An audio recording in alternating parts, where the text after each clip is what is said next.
Hello friends, welcome to my channel target with UP TET. अगर आप भी किसी कम्पिटेटिव एग्ज़ाम की तैयारी कर रहे हैं तो यह वीडियो आपके लिए काफ़ी हेल्पफुल होने वाला है। आज हम पढ़ेंगे मौर्य साम्राज्य के बारे में और इससे पिछली वीडियो में हमने महाजनपदों के बारे में अध्ययन किया था। तो चलिए देखते हैं।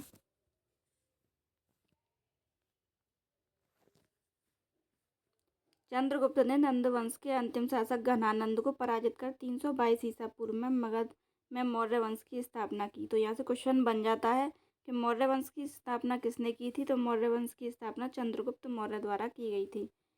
किस ईयर में की गई थी? 322 ईसा पूर्व में की गई थी।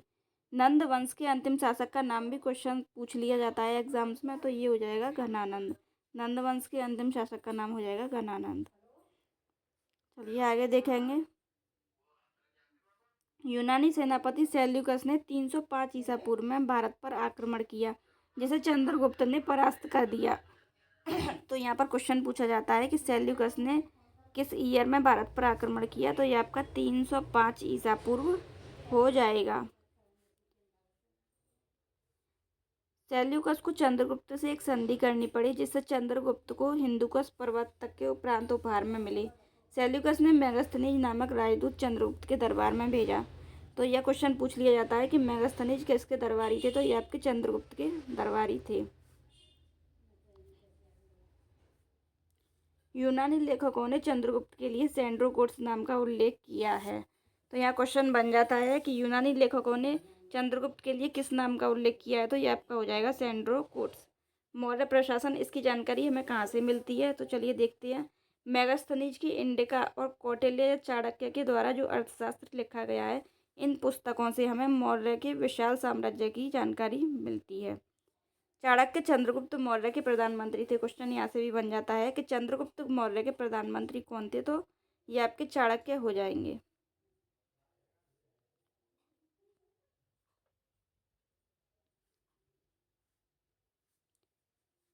चंद्रगुप्त के बाद उनका बेटा बिंदुसार मगध की गद्दी पर बैठा। तो यहाँ पर बिंदुसार की एक उपाधि के बारे में पूछा जाता है। तो बिंदुसार की उपाधि आपकी हो जाएगी अमित्रघात, और अमित्रघात का मतलब होता है शत्रु विनाशक।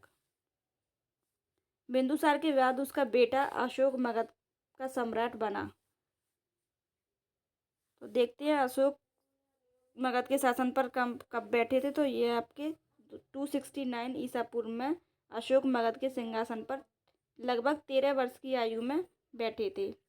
इनका एक युद्ध, कलिंग युद्ध, काफ़ी उसका वर्णन मिलता है, तो उसे देखते हैं। कलिंग का युद्ध 261 ईसा पूर्व में हुआ था, और कलिंग का एक महान शासक था जिसका नाम है खारवेल। अच्छा, इसका वर्णन कहाँ पर मिलता है। तो अशोक के 13वें शिलालेख में कलिंग युद्ध का वर्णन देखने को मिलता है। मोस्ट इम्पोर्टेंट है कलिंग का युद्ध। अच्छा, अशोक ने बौद्ध धर्म को कब अपनाया था। तो यह आपका अशोक ने उपगुप्त नामक बौद्ध भिक्षु से प्रभावित होकर बौद्ध धर्म को अपनाया था। कलिंग युद्ध के बाद इन्होंने बौद्ध धर्म को अपनाया था।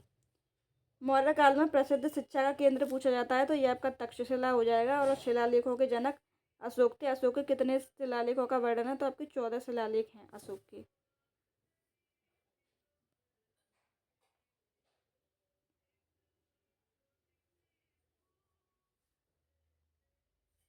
इनकी भाषा क्या थी, भाषा पूछ ली जाती है तो प्राकृत भाषा थी।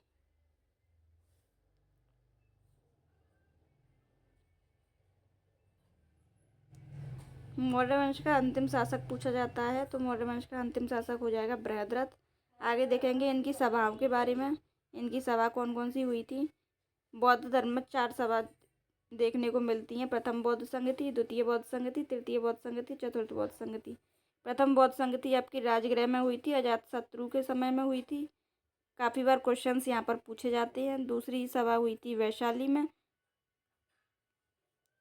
दूसरी सभा हुई थी वैशाली और काला अशोक के समय पर हुई थी। तीसरी बौद्ध संगति हुई थी पाटलिपुत्र में अशोक के समय।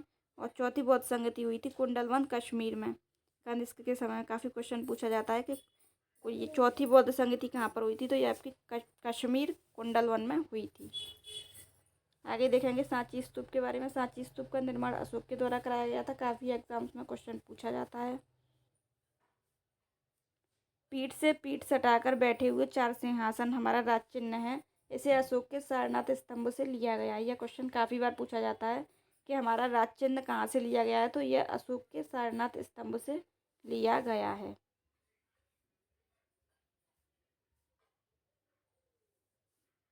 मौर्य वंश के राजाओं के बारे में देखेंगे। पहले थे चंद्रगुप्त मौर्य, इनका टाइम था 322 ईसा पूर्व से 298 ईसा पूर्व। दूसरे थे बिंदुसार, इनका टाइम था 298 से 273 ईसा पूर्व। तीसरे अशोक, 273 ईसा पूर्व से 236 ईसा पूर्व। और आपके अंतिम शासक पूछे जाते हैं तो ये मौर्य वंश के अंतिम शासक हो जाएंगे बृहद्रथ। और इनको किसके द्वारा पराजित किया गया था, तो शुंग वंश के पुष्यभूति शुंग द्वारा इनको पराजित किया गया था। क्वेश्चन यहाँ से बन जाता है। तो चलिए आज की वीडियो में इतना ही, मिलते हैं नेक्स्ट वीडियो में। तब तक के लिए टाटा बाय बाय।